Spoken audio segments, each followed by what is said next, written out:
New York Post, Harvard medical student ate over 700 eggs in a month and his cholesterol levels actually dropped. Should we start with the issue of cholesterol or talk about this story first? Yeah.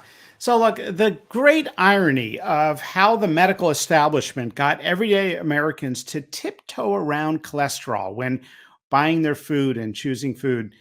The great irony is that cholesterol that you eat is not absorbed by your body. 90+% of it goes right through your system. And that's because it's esterified. That is, it's bound to a bulky side chain.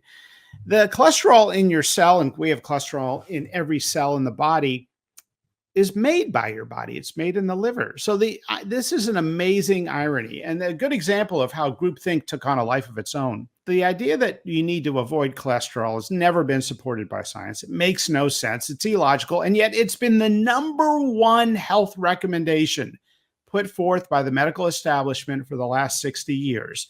Why? You come into Why do you think? It was really, I think, a dogma that began with Dr. Ansel Keys in the 1960s after Eisenhower had his heart attack. And he said, well, he had too much cholesterol and too much saturated fat. And he demonized saturated fat. And then he lobbied the American Heart Association to get on board, and the Surgeon General and the government and the food pyramid. And it was a bandwagon effect. And no one stopped to say, could we all be wrong?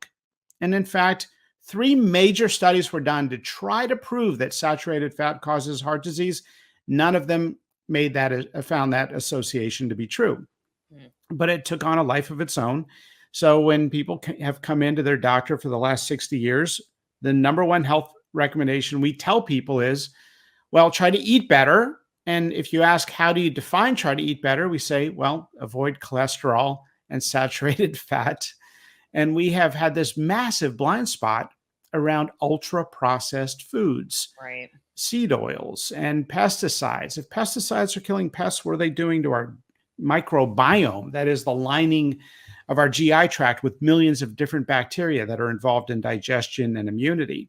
So we've had this massive blind spot, and the group think that cholesterol was the demon of Western civilization really and never had any basis to start with.